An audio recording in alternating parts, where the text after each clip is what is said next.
So welcome to this EUREXAM International webinar on the ingredients for successful speaking lessons. I would also like to say a few words about myself. My name is Lucia and I'm a trainer, an examiner, a materials writer, and I'm also a teacher of 16 years of experience. I have taught in a wide range of contexts, from young learners to individual coaching sessions. I also worked for the British Council previously, and I am currently working in a language school here in Edinburgh, and I teach, I don't know, more than 20 nationalities at the moment, and I enjoy all parts of it, but obviously one of the primary things that I love most is the teaching part, and that's what I enjoy most about what we're doing here. I'm going to turn off my webcam because I have a feeling that I have kind of inspired people to turn on their webcams as well. This is a great example for, leading by example. This is what when you're teaching, you will see this. When you do something, your students will actually do the same thing, and it works in trainings as well. I have seen in the past that when I participated in an online training, I kind of always did what the trainer did as well. So I think I will turn off my webcam now. And also a few things. You may have noticed that I have muted you. This is because, luckily for us, we are a nice, lovely 28 people here, not counting me, so it would be just really a lot of background noise. Otherwise, so I basically had to mute you. Also remember, because I can see that you kind of keep on turning on your webcams, you don't need the webcam. Okay, I turned off mine as well, as kind of to show you that we really, really don't need the webcam. I just wanted to kind of show you that there is a human being at the other end. So please remember, do not turn on your webcam. And of course, you will be able to communicate with me through the chat box area over here. Also, when you use the chat window, please feel free to make any comments or ask any questions, but if possible, try to stay on topic with your comments. So the topic today is speaking, so if you could, just ask about speaking in general. Also, please bear in mind that most questions will be addressed immediately, and questions requiring a longer answer may be addressed during the Q&A at the end of the webinar. Also, just a reminder that we are obviously teachers, we are all individuals, we teach different people. So I just want to remind you that whatever I am going to be telling you, you feel free to tailor it to your own students, because remember, depending on who you are teaching at the moment, some of the ideas that I'm going to give you might be more and some of them might be less useful. So please feel free to change and tailor my ideas to the needs of your class. So if you're teaching young children or if you're teaching young adults, just feel free to kind of use my ideas but change them slightly. And the same goes for learning styles. Remember that your students might be a lot different from my students. So again, feel free to change my tasks a little bit if you have a lot of musical students who, I don't know, love listening to songs, or if you have a lot of logical students who, I don't know, like to figure things out. So feel free to change my tasks a little bit. Now, the first thing that I would like to talk about is the level A2 and why it is important to kind of talk about that a little bit and use a little bit of CFR. A lot of people, or well, not teachers, because obviously us teachers, we know the difference between A1 and A2, but a lot of kind of layman don't really know the difference between A1 and A2, because all they can hear is this is when students speak very, very slowly and they need a lot of help. But I think it is worth it to identify what the difference between A1 and A2 is. If you participated in last Sunday's webinar where we talked about A1, remember we mentioned that A1 students very specifically use only expressions and very basic phrases, so they rarely can say full sentences. Sometimes it happens, but it's not a regular occurrence. Whereas at A2, you can see that they can already use sentences and frequently use the expressions. They're obviously still very simplistic, but at A2 they will be able to say full sentences. Also remember that at A1 our students very kind of directly relied on us to provide the input in the conversation, whereas at A2 they might even be able to have like a direct exchange of information, or they might even be able to describe their own background in a little bit more detail. But remember, one of the biggest differences will be the ability to use sentences a little bit more freely. Now, to help them with that, because obviously you will have A1 students, you probably have one class of A1 and maybe another class of A2, so you might be currently trying to help A1 students become A2. So remember that you need to focus on 3 areas of knowledge before you're, well, in order to help your students get better at speaking. And remember to focus on the mechanics, focus on pronunciation, always the real pronunciation. Also focus on grammar and vocabulary. And of course, apart from mechanics, you also need to teach the functions. So please make sure that you focus on transactions. Say, for example, I don't know, how to exchange money in a bank. You should also focus on interaction, and also on teaching them how to produce language without any help from the other speaker. And finally, you could also focus on social and cultural rules, such as the rules of turn taking, the rate of speech, what is too fast, what is too slow, the length of pauses, and what the difference between formal and informal style is. Now, again, if you participated in last week's webinar, you might remember that I had some A1 challenges. Well, I have also asked my colleagues about their A2 challenges here at the language school. And these are some of the A2 challenges. One is that they are too conscious about mistakes and are afraid to talk. They solve communication problems in their own language. So a lot of students at my A2 class, for example, tried to kind of say something in their own language, or if there was somebody else in the classroom who shared their first language, they kind of resorted to their first language when there was a problem. Again, this is the third challenge, is not a challenge here in the language school here in Edinburgh, because obviously the students don't speak the teacher's first language, but some teachers mentioned that it has been a problem in the past. Some students progress much faster than others. This is a typical A2 problem, that you will have students who are a lot better than the others, and students don't know how to expand their answers. Now, let's start with the first one. They talk to me in their first language. And for those of you who are here for the A1 webinar, this will be slightly familiar, but just for a few minutes. This is something that I want to mention because it is actually an issue at A2 level. Obviously, if you train them enough and you started teaching them from A1 at, for example, B1 level, you may have already got rid of this issue as kind of a problem. But at A2, I still find that they might try to do that in a monolingual classroom. Now, of course, remember that if you have a multilingual classroom, you won't have that issue. Like, I don't have that issue because my students don't have the same first language. Therefore, they can't really communicate with me in their first language. But in your classrooms, because you are usually teaching in monolingual classrooms, it could be an issue that students will try to speak to you in their first language. And that's why it's something that is a good idea to talk about a little bit. So again, just very, very quickly, why it might be acceptable. I wouldn't call it a good idea. It might be acceptable to use L1. So in your case, use Russian in an English-speaking classroom.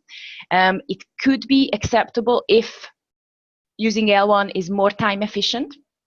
For example, after you have given your instructions in English, you could ask the strongest student to translate it for the others. Or in some cases, it might be more time efficient to give a Russian equivalent to a new word. It might also reduce anxiety at lower levels, but remember, as you progress through CFR, you will actually have to stop speaking Russian altogether as you build them into autonomous learners, which we will talk about at the B1 level. So I would say that A2 is the last level where I I would call it acceptable to use Russian in the classroom, but even then, very, very, very rarely, and in some specific cases. But remember, from the next level that we are going to talk about, I would say that it is never okay to use any language other than English. But at this stage, at A2, yes, it could sometimes reduce anxiety and create a relaxed atmosphere. It might also accelerate the memorization of new words, because you help your students compare the Russian word to the English word, and they should definitely not be punished for using L1, because that would just kind of motivate them to use it. So just try to make sure that English is actually a means of kind of accessing a new word for them. It's also an access to a valuable resource and an access to a support system. So as a kind of a summary, when would I say that at an A2 level it is acceptable to use L1? It could be acceptable for translating some words, especially specific nouns. It could be okay when it's used for highlighting false friends, collocations, and partial synonyms.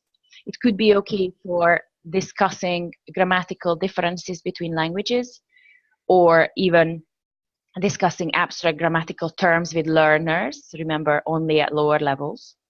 And also for explaining teaching approaches, or giving them, I don't know, some information about the teaching process that could be quite difficult.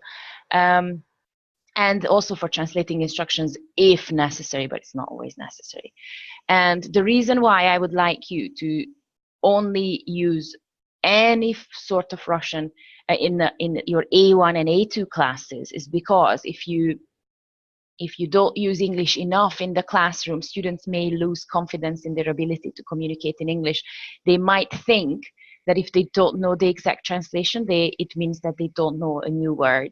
And also remember that your talk, a teacher talk, is very, very useful language practice. So if teacher talk is not in English, it is actually a loss of useful practice, because you are realistic listening and speaking practice. And also by speaking English, you show your students that you value English, which I think is important. And of course, you increase your students' exposure to English.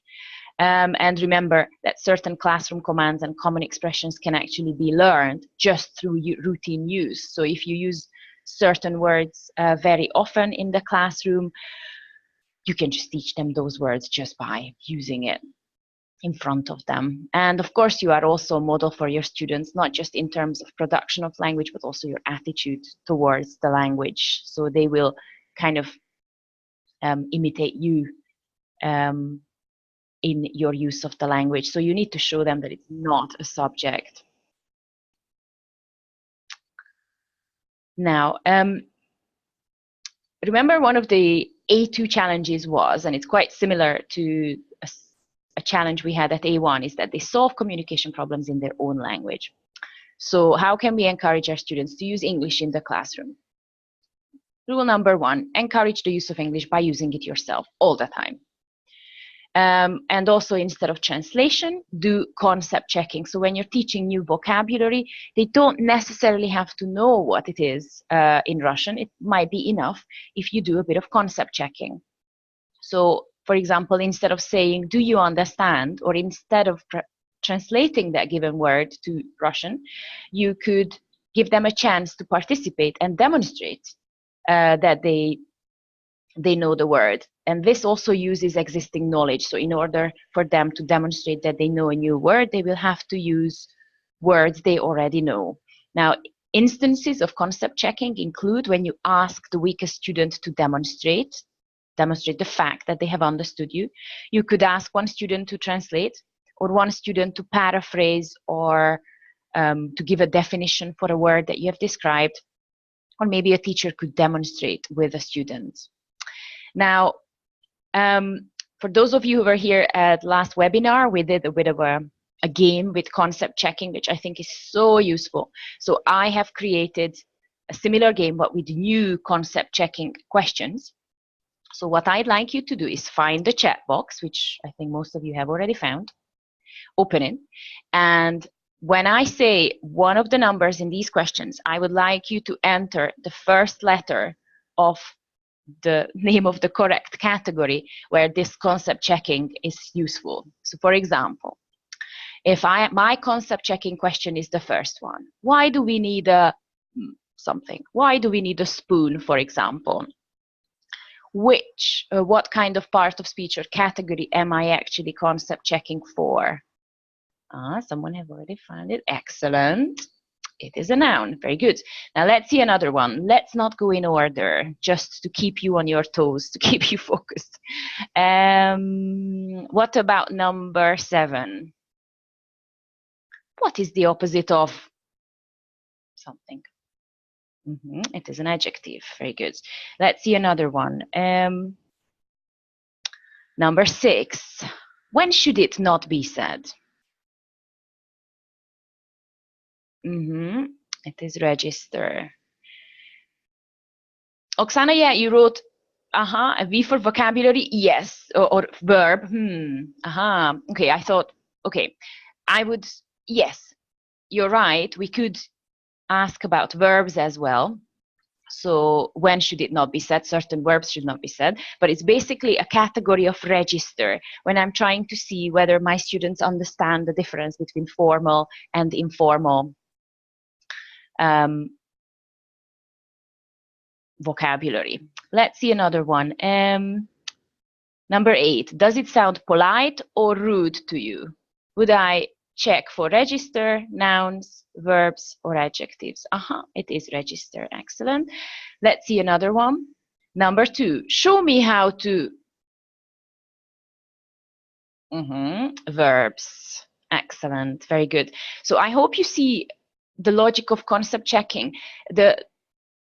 Basically, concept checking is trying to teach you how to avoid translating new words and how to avoid having to translate instructions. You don't need to translate the instructions if you concept check, because these are just perfect questions that will help you understand whether your students understood an area or not.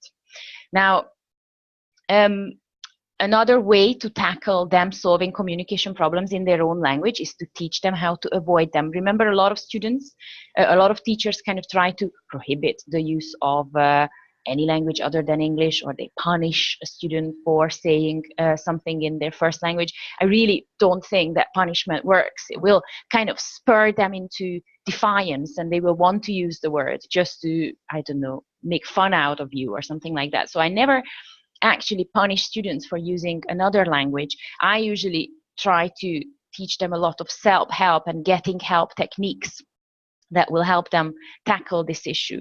So remember that there are a lot of examples, but I will just quickly go through them. So if you teach them how to paraphrase, paraphrasing means saying not happy instead of sad. You can teach them circumlocution, where they have to give a definition. You can also obviously teach them to mime, to use gap fillers to buy themselves some time, to slow down, speak more slowly. Restructuring, which is a self-repair technique. They could borrow from L1, but it might not always work because of false friends. They could generalize. For example, they use nice stuff, things instead of the actual word.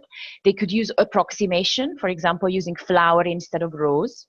They could change the topic when the worst comes to the worst. They could keep the conversation going with questions. And they could also, anticipate answers, and that would help them in an interaction. And of course, they could also ask for clarification actively, or ask for repetition, or prompt for clarification. Now, just like we did last week, let's do a little bit of practice of useful vocabulary and structures that you could teach your students for self-help and getting help techniques. We can see some of the most useful list of techniques here. What I would like you to do is tell me what kind of technique the first speech bubble is showing. So when you have a student who says, I left my home, what kind of technique are they using?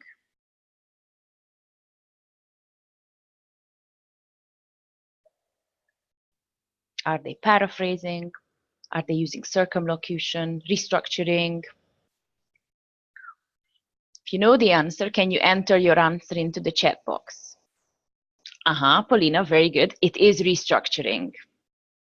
Yeah, I can see we all agree. Well done. It is restructuring because the student didn't stop. The student didn't ask the teacher to help them. They just basically corrected the mistake themselves. Very good. Let's see the next one. It is an important thing.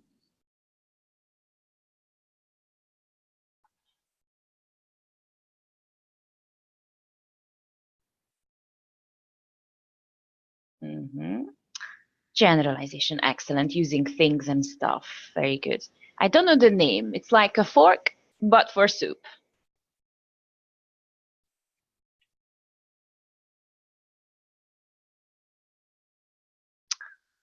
It could very well be paraphrasing. Actually, this is circumlocution. The difference between the two is tiny, and it's only important for us teachers, not for the student.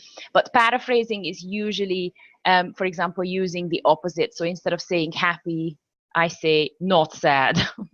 But and circumlocution is an actual definition for something, but they're very similar. And let's see the next one. My parents bought a new truck, a new car. So the person tried to pronounce truck, but they were not sure about the pronunciation, so they decided to stop and say something else. Yes, it is approximation. We don't know the specific name of something, so we just say something similar. And let's see the last one. What do you mean?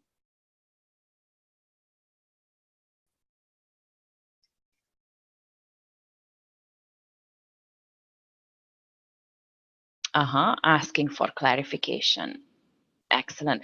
And of course, yes, Irina, I agree with you. It's also keeping the conversation going. But it is also asking for clarification. Now, let's talk a little bit about the role of the teacher in the classroom. Now, first of all, again, remember at the start of the webinar, I told you that you should kind of tailor my tips to your own classroom. So you could choose any of the most common roles, the role that you would like to play. And the most common roles include a facilitator, an assessor. Some teachers are the managers of the classroom or evaluators, or some of them are cultural ambassadors. Now, obviously, you need to choose what role you would like to play, and I think that sometimes takes a bit of I don't know, thinking about what kind of teacher you are, what your teaching style is. And I personally am a resource to my students, a role model, and a facilitator. I chose these three roles not just because I think they fit my personality, but also I think that these three are the most useful.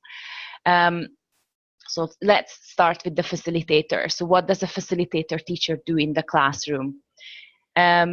First of all, they don't answer questions. It sounds a bit crazy, but what a facilitator teacher does is that when a student asks them a question, they redirect the question and they aim it at the class. So when someone says, what does RAW mean?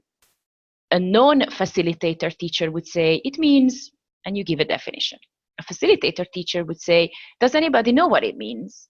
And this way, you are providing your students with a learning opportunity. So basically, ask questions before telling them the answer is a key element of becoming a facilitator teacher. Okay, so instead of telling them what we use the present simple for, ask them, what do we use the present simple for? And this will give them a chance to say a couple of sentences. Another important element of the facilitator teacher is that you don't help them too much. Don't give them vocabulary in the middle of a speaking task. I know that they will ask you for it, but just tell them, just try to say something. And you could, of course, make a note of the fact that they want to learn this vocabulary. You could write it down in your notebook, but don't give them the vocabulary. They will have to learn how to solve communication problems. Of course, I'm also a resource for my students. So I am a resource of explanations, of rules, of answers, of words, a resource of online resources, of dictionaries, and of tips for learning. So I always help them, of course, when they need guidance from me.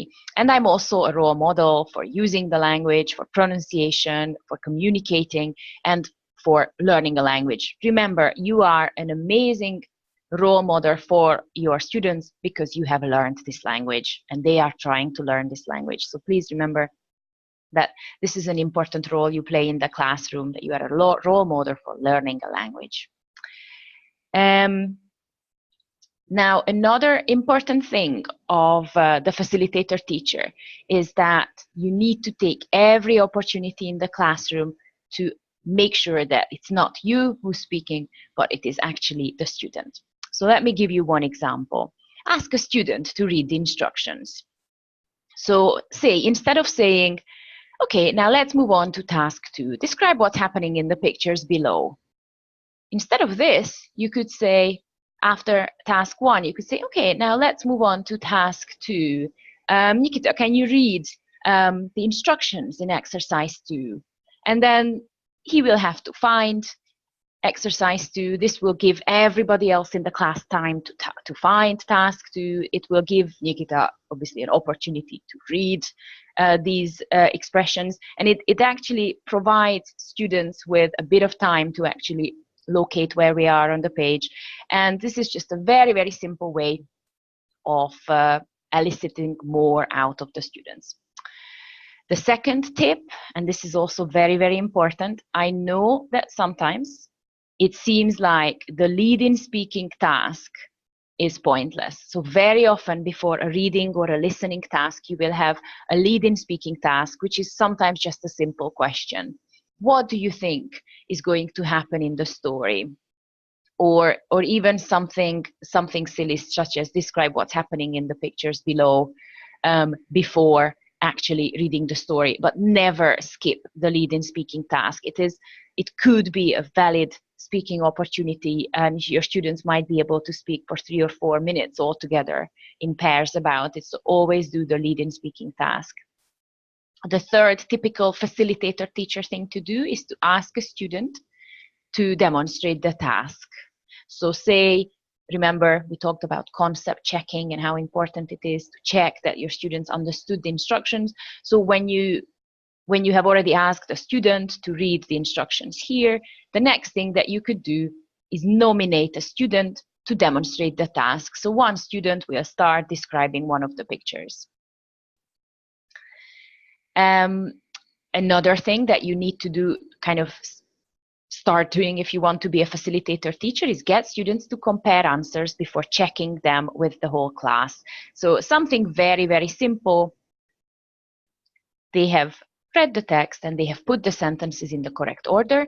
Before you check the numbers in class, so before saying something like 3, 1, 2, 4, 5, 6, or whatever, you could just ask them to compare answers. And whenever I ask them to compare answers, I tell them to read the full sentences along with the number, because this will help them with their pronunciation.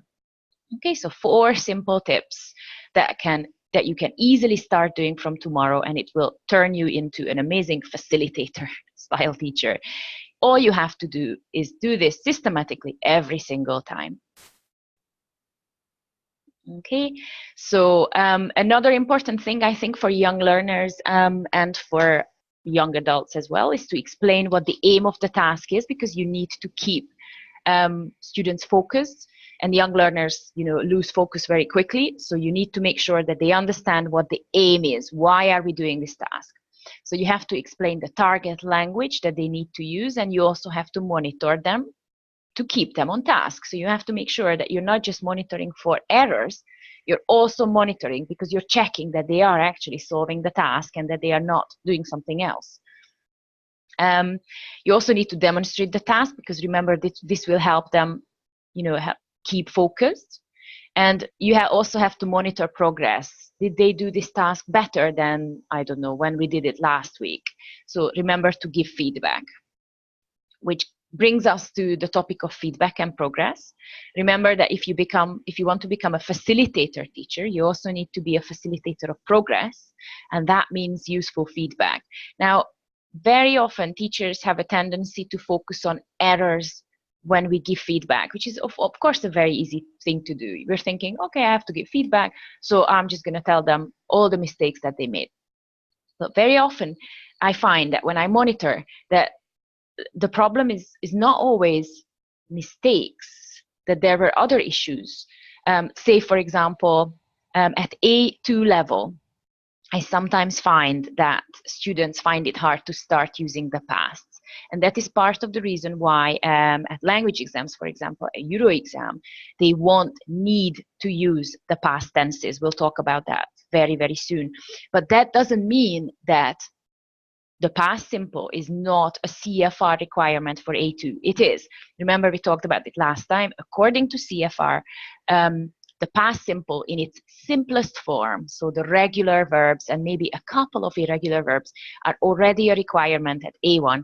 And the past simple with quite a lot of irregular verbs is already a requirement at A2 level. The easiest obviously thing to do here is just look at a lower intermediate or a pre-intermediate book. It will be full of different units and topics on the past simple. It is a requirement at A2, but we don't ask for it at Euro exam because quite a lot of research suggests that A2 students are kind of struggling to use it at the moment, but that doesn't mean that we don't need to teach them. Yeah. So remember that when you're giving feedback in the course of a speaking task, make sure that you give feedback to the students whether they use the target language. I remember I had a student last year who just never used the past tenses, and I taught him for 5 months and he never once used the past tenses. And towards the very end, I think in the last week before he went home, he started to use it a little bit, but that was the result of me telling him every time I gave him feedback. I told him, you're still not using the past tenses. You're still answering my questions about your last weekend in the present tense. So remember that target language is quite important at A2 level. You could also give them feedback on new words. You could also give them feedback on their pronunciation. And of course, if they make impedic errors, so mistakes that you really can't even understand, then yes, you will have to tell them. And if they make errors in the target language, for example, if in that particular class you are teaching them the past simple and they make massive, massive big errors in the past simple, then yes, you need to give them a bit of feedback about that because they are trying to learn that.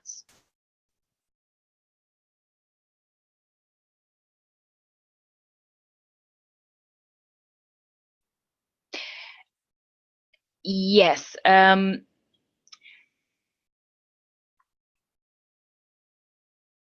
There might be, yeah, because I've just received a message, but there might be a past line. Oops, someone's drawing on my screen. That's great. Hang on. So the past tenses might be used in the script, in the spoken exam, but in the story and the picture sequence, they don't actually actively have to use the past. And some of the interlocutor prompts are actually in the present continuous. So what can you see in the picture, for example, or what is the person doing in the picture? So they don't have to use the past tenses for the story, but since it is a part of A2, I would definitely encourage my students to use that. And the final thing that I would definitely do is I would use delayed correction at all times. So remember, when you're giving feedback, don't interrupt students, because if you interrupt them, it might kind of break their fluency. So try to use delayed correction. Maybe one exception could be severe pronunciation errors when you really can't even understand what they're saying. And remember to use a notebook to jot down anything that you think might be useful for your students. And later on, this will give you the chance to present your notes to class using the board. Also remember that when it comes to teacher talking time, you should kind of try to reduce it if possible. And now I will give you a few tips about how you can reduce teacher talking time. One example is the discovery technique for grammar. for example, when you teach the present perfect, you could just give them two present perfect sentences and one past simple. Remember, the present perfect is first introduced at A2, so you will have to teach that. And you can just give them a little bit of time with the partner to write down the rule for using the present perfect. And they might be able to figure it out themselves. I've never been to Paris. I went to Paris last year. I have been to Paris 5 times in my life. The discovery technique is particularly useful for young learners. They really do like to figure things out. Another way you can reduce teacher talking time is by setting up the activity in class, but then later on doing it in pairs or groups, or that you ask activities to be done individually, but then checked in pairs. Another technique for reducing teacher talking time is to only give feedback when it's necessary. And also elicit rather than explain. Remember, before you answer a question, ask whether somebody knows the answer. And don't explain or instruct twice, so you have to wait for it. And don't fill the silence. So let's see a couple of top tips for reducing teacher talking time. So first one, have them read or give the instructions. The second one is don't read instructions, use concept checking instead. Now, what I'd like you to do is just read this little box here where you can see the transcript of a teacher that I observed in class did. So just read the instructions, okay? And once you're finished, we will talk about it a little bit.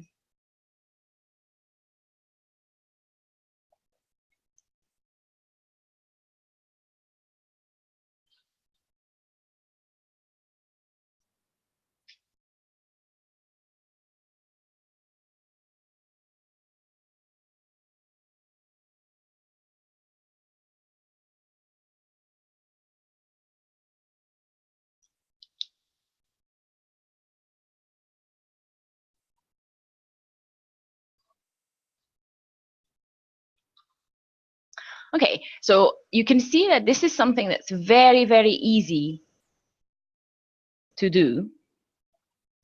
But basically what the person did was the teacher gave the instructions 4 or 5 times. So this could have been just a one sentence instruction. So this is one thing that's very, very easy to do, I know, but we have to kind of stop ourselves. So don't repeat the instructions, give them a bit of time. Maybe they did understand, or maybe use concept checking. Or here's another example of something we do. Don't say more than the student when reacting. So the student says, I like going to the beach because it's fun. Then we say, oh, okay, so you like going to the beach because it's fun. Right, good. So basically, we said more and we repeated what the student has said. So don't say more, don't repeat what they have just said, and don't ask lengthy questions at this level, and don't echo what the students have just said, and don't sum up. And finally, try not to answer your own question. I know sometimes it feels like you've asked the question, 2 seconds, 3 seconds, no one has answered. Just wait for it, someone will answer. And remember, we talked about being a facilitator, so don't tell them, ask somebody. Ask open-ended questions. Remember, if you ask questions that start with an auxiliary like do you, did you, that will only generate 1 or 2 word answers. And finally, get students to check answers together, because if they're checking answers together, they are speaking, not you. And this could be also a good technique to reduce teacher talking time. Now, let's talk a bit about storytelling, because at A2 level, remember, we need to give them as much input in the past tenses as possible. So how can we do that? Well, storytelling is the easiest way. First of all, give them some examples first. You can see a great example in many books. Also identify the main features of a good story. Remember, a lot of course books are already doing that for you. Get them to take notes before they start speaking. Remember, at A2 level, they will need assistance with using the past tenses. Also provide them with target language, so you could brainstorm some ideas about how they could tell the story. And you could also let them choose the topic first. You could give them a general idea. I don't know, that they could tell a story about holidays, but don't be too specific yet. And of course, time them with the stopwatch, because that could be a nice kind of way of checking and actually telling them and giving feedback to them about how much they have progressed. Let's say last year they could speak for 40 seconds and now they can speak for a minute. And of course, use storytelling task to practice the oral use of past tenses. Remember, last weekend, I recommended the Learn English Kids British Council site. I want to remind you again that I think this is a really, really great little website. It's a wealth of information and stories that you could use for teaching them how to tell stories. They could read the story first. They could ask and answer questions about the story. They could learn the new words from the story. And later on, they could retell these short stories.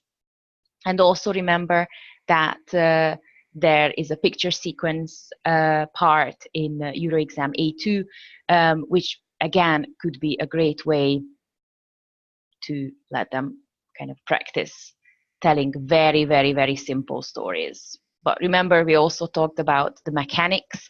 So in order for them to be able to tell a story, they need to know the past tenses. So make sure that you have provided them with a drilling of the pronunciation of any of the past irregulars that you taught them, that you have given them controlled practice, and that you have given them time to take notes and prepare. Another important thing that you need to teach your students, remember, is to ask questions. And we talked about this at great length last weekend, so I won't go into many details. But remember that one of the tasks at the Euroexam A2 task is actually a kind of a question and answer session with the other candidate that they are going to take the exam with, that they will be given little cards, and one of them will be given questions and the other one might be given potential answers that they could give. And this, at this stage, it would be important to make sure that they can ask questions, but we are not going to go into details about questions because we did that last weekend. So a question could be how you should start kind of incorporating more speaking tasks into your classrooms. Well, remember I talked about how important it is to be systematic. For me, it all comes down to how many speaking opportunities you create in a classroom. Don't rely on the book to give you speaking tasks, create them. So for example, if you look at this page, how many speaking tasks can you see? If you just look at it very quickly and superficially, you would say, well, one maybe, describe what's happening in the pictures. But if you look at it with the eyes of a facilitator teacher, you can see a lot. So first, picture description with the present continuous for task 2. Yeah, ask and answer questions about the pictures first. So first, you could ask them, say, to describe the first set of pictures here, that they can see a garden and it is snowing, or it is summer because I can see, I don't know, apples. And then you could ask them to describe the next couple of pictures, these ones here. Yeah, or they could ask and answer questions about these pictures, or they could try to tell a story without actually reading the story. And then after they have read the text, you could ask them to ask and answer questions about the text. So that could be like the third speaking activity only on this page. And then after they have read the text, you could ask them to explain the meaning of new words. Remember, teaching them circumlocution, giving definitions, self-help techniques. And then you could also ask them to check their answers together after they have read the text. Now, remember, one of the other challenges we had, that some students will progress faster than others. So we will have stronger students, weaker students. So first of all, who will progress faster? Usually it will be students who use English in their free time and students who don't treat it as a subject. So it will be students who love video games, PlayStation, Xbox, any mobile games, social media, that sort of thing. So remember that if you want to encourage your students to get better and better, you could just remind them of the importance of the real world. So you could try to bring English into the classroom. So always highlight any areas on the internet that you think could be useful for them, like subtitled films or Netflix, or any kind of music and lyrics website where they could listen to music and watch lyrics. Obviously, please make sure that you double check that the websites are suitable for young learners. So I always thoroughly check out websites before I recommend them. You could also recommend books and magazines to them, or personal contact with native speakers. So I don't know if there is a native teacher in the school, you could just, I don't know, tell your students to to say hi to the native teacher. So what can we do with stronger students? Well, first question is, are they really stronger? Do you remember that student of mine who never, ever, ever used the past tense in the whole of 6 months in an A2 class? Well, that student was adamant that he was much better than everybody else. And almost every week, he talked to me about this, that he thinks he's so much better. Now, why did he think that? Because he could speak. He never used the past, but he was very, very fluent. So for me, the first issue is, please identify whether they are really stronger. And if they aren't, tell them. But be specific. Don't just say, no, you're not better than others. Just say, like, what I told him is that you're not really better, because I said, just because you solve the tasks in 10 seconds, it doesn't mean that you can talk longer. And I said, you are not using the past tense, so you are not better than them. Please push yourself and try to use the past tenses. So motivate them to push themselves, motivate them to speak longer. They could help other students. They could explain grammar if they're really much better. Early finishers could write new vocabulary on the board. They could also write questions about the text. You could encourage them to defend their opinions using more words if they think they are better than them, than the other students. You could encourage them to avoid using words like good and nice. Again, remember, it's perfectly fine to say good and nice at A2, but if you have students who think they are stronger, you could motivate them to show you that they are stronger. So you could give them some goals. Also remember that expanding on answers is an issue at A2 level. First of all, your students won't know how to expand answers, and also those stronger students could show you that they are better by actually expanding on their answers. So remember, hang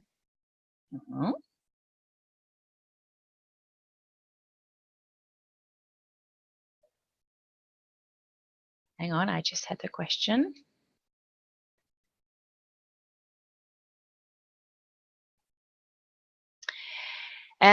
So one good way to encourage them to expand on their answers is just to try to always give a bit more detail. So for example, instead of just saying yes, slightly better students could say yes, I do. And a lot stronger students could say yes, I usually do because my family like eating out. So remember to push them to give more detail, to add more detail. Also, remember that when you're teaching them how to expand on their answers, always give them a bit of time or give them some notes. For example, you could give them the target language, or you could give them some STEM sentences, because remember, they are not independent users of the language yet. So give them a bit of help. You could also give them the Ask Me More tasks that the partner writes down 4 facts about themselves and they have to find out more. Remember to demonstrate this with yourself. You could just write a piece of information about yourself on the board and you would have to tell them that they have to ask more. Sometimes I don't even tell them, ask me more. I just look at them and I use hand gestures to say that this wasn't enough, ask me more.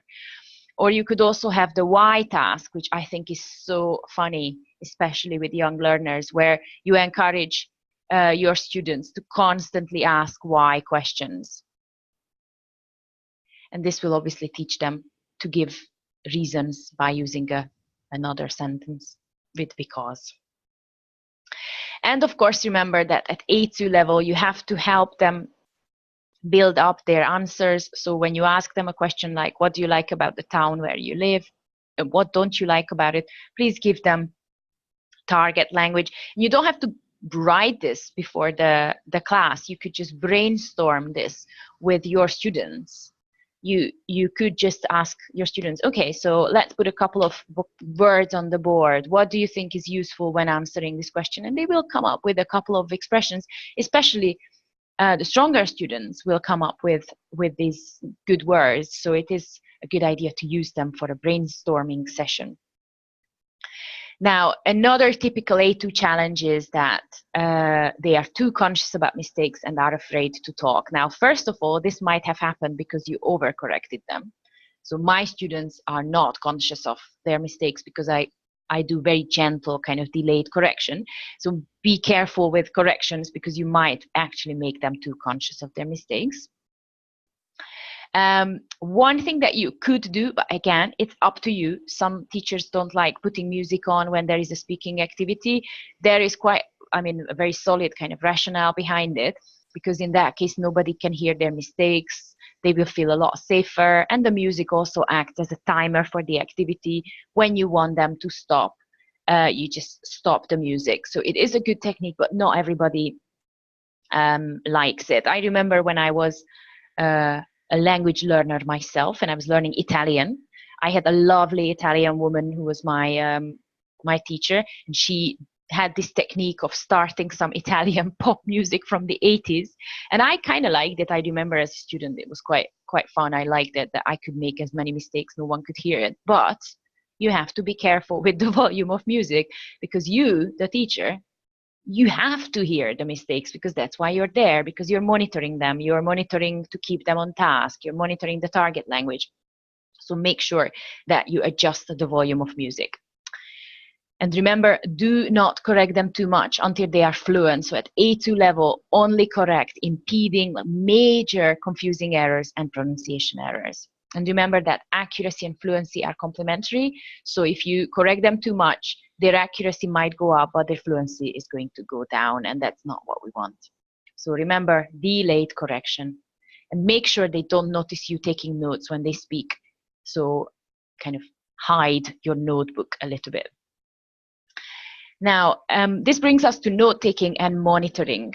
So remember that monitoring is a crucial part of being a facilitator teacher, because yes, you are facilitating the learning process. You are obviously not dominating the classroom. Remember, we talked about cutting teacher talking time, but you are obviously monitoring their progress.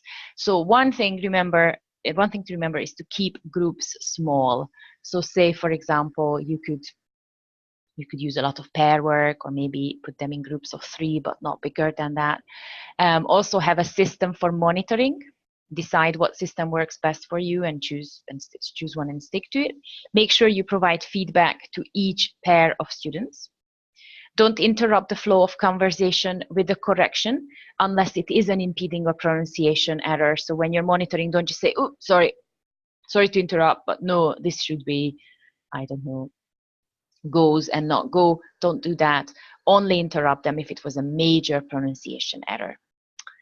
Also, when you're monitoring, remember to encourage and give feedback, but it's probably better if you do it afterwards, or when there is a bit of a break, or before you move on to the next pair. Don't interrupt them to say, well done, if they're speaking, obviously. Micro teach if necessary. So when you are, obviously, like, for example, this teacher, you can see is kind of moving around. If a student stops you and asks you a quick question about how to use, I don't know, the present simple, and that's something you have been teaching that lesson, just stop, crouch there next to them, and just do a bit of micro teaching. Sit rather than stand or crouch next to the students. First of all, if you're standing like this lovely lady here, I'm guessing that she's not really monitoring, because that's not really good posture to monitor. So remember, it's miles better to sit down rather than standing over students. They will feel, well, first of all, they will notice your presence a lot more, which I think is not something that we would want. And secondly, I don't know, it just feels a bit weird. And also, I think you can't really hear them speak when you're kind of just hovering over them.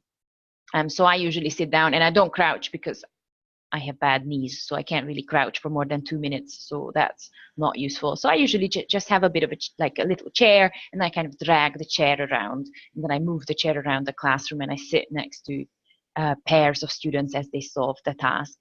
And the next one is quite important. Try not to engage with the students. You are monitoring, not solving the tasks. So one typical issue that sometimes happens to me is that, for example, I have 2 students. Say these 2 students were meant to speak to one another, and I'm monitoring. And then when I drag my chair there, they think, oh, the teacher is here, so we have to speak to the teacher. So they start speaking to me directly. Now, when that happens, I actually tell them very nicely that I am only here to listen. So please don't solve the task with me, solve the task with one another, because I would just like to observe you. If you start answering questions and engaging with them, you won't be able to monitor. So make sure that when, for example, you give them questions that they have to ask and answer, they should not ask you the questions. They should ask one another, and you should just listen. And remember, I've mentioned that if you have a lovely kind of hardback notebook, it's a really, really great way to take notes. You could write down the target language. You could write down any questions anybody had. So if someone had a really, really good question and you think the other students would be interested in that as well, then just make sure that you actually write down that question, and then you will be able to present your notes on the board later. So let's do a bit of a summary of what we need to teach them at A2 level. You need to teach them how to express their opinions. Remember, we talked about expanding answers. So they need to be able to some extent, in a very simple way, express opinions and why they said something. They need to learn how to tell stories with great detail. They need to give and understand in directions. They need to be able to express likes, dislikes, preferences. Remember, with some detail, not with great detail. It will be at the next stage at B1, but with some detail. Remember the because questions. I like it because, for example. And at this stage, they need to learn how to solve problems in English. Yes, remember we said that from B1, we really would not like to use Russian in the classroom at all. We would like to have a fully English classroom. And in order to do that, A2 is the last stage where you need to teach them how to solve problems in English. And remember, just like last time, here are my top online resources. The British Council has Teach English and Learn English. We have One Stop English and Breaking News English as kind of online resources. I have finished with the material that I have prepared for you today. So I am going to just relax, sit back, and wait for your questions to come through the chat box. I know that I'm not an expert typer, so I know that a lot of you will need some time to type. So if you have any questions, just type it into the chat box and press enter and I'll answer it.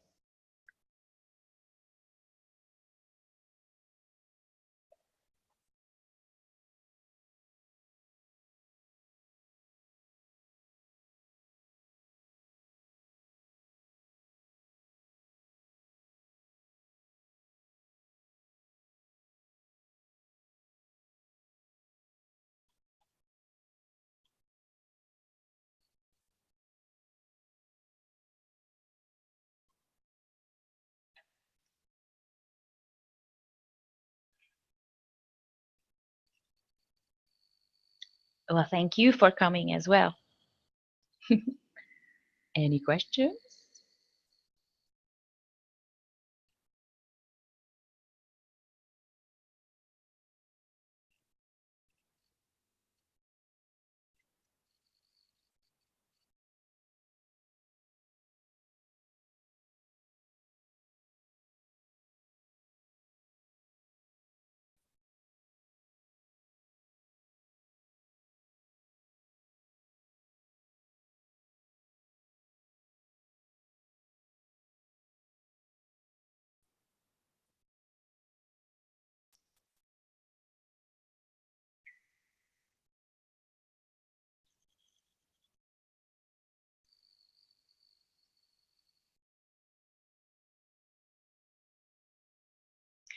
Okay, so Lilith, could you tell more about storytelling? What kind of words are better to use in A2 level?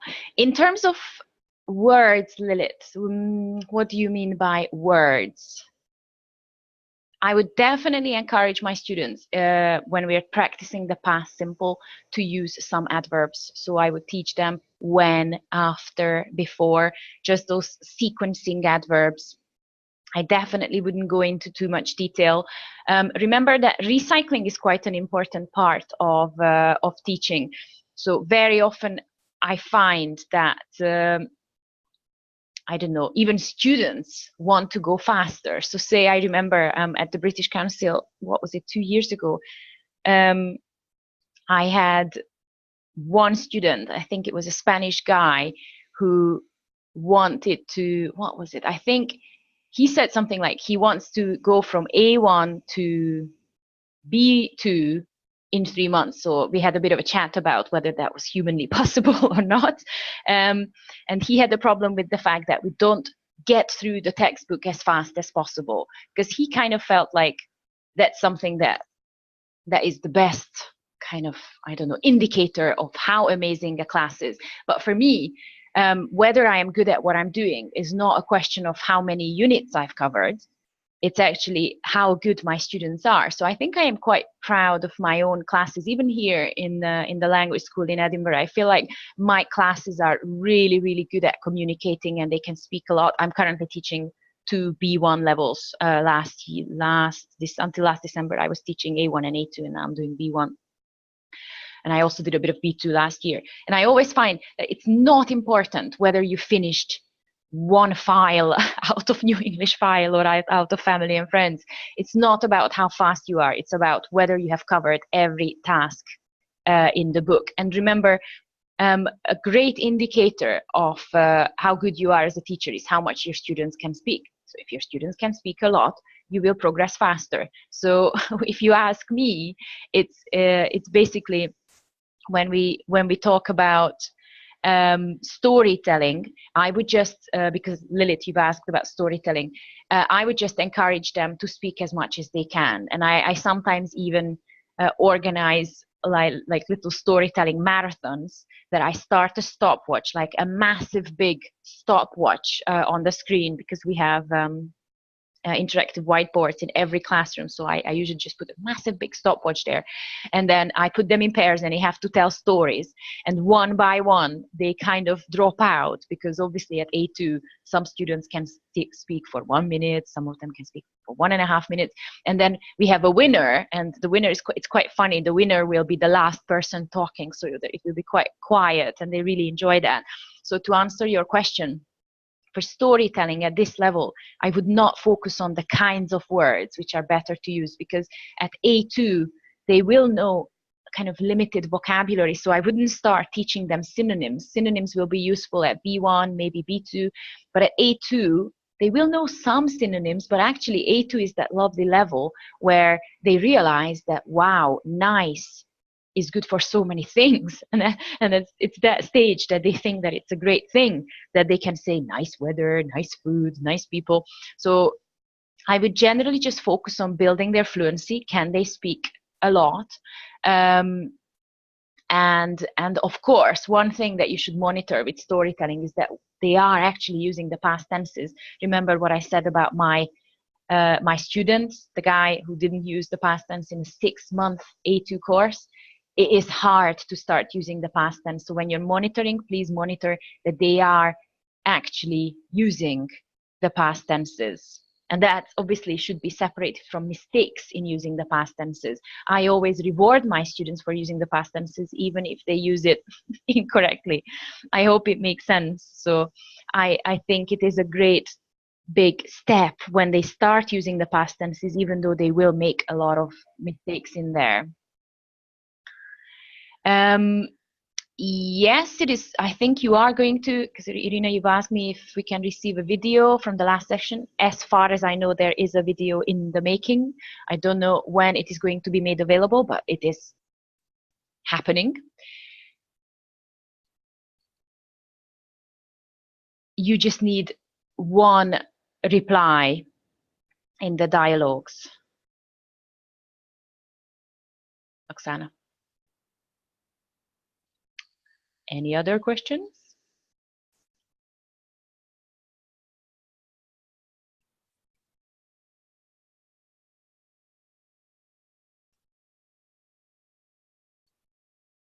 If there are no more questions, then I would like to thank you for coming today. I really hope that you found it useful. I tried to make it as useful as possible. And then I also hope to see some of you maybe next Sunday. Thank you. Thanks for coming.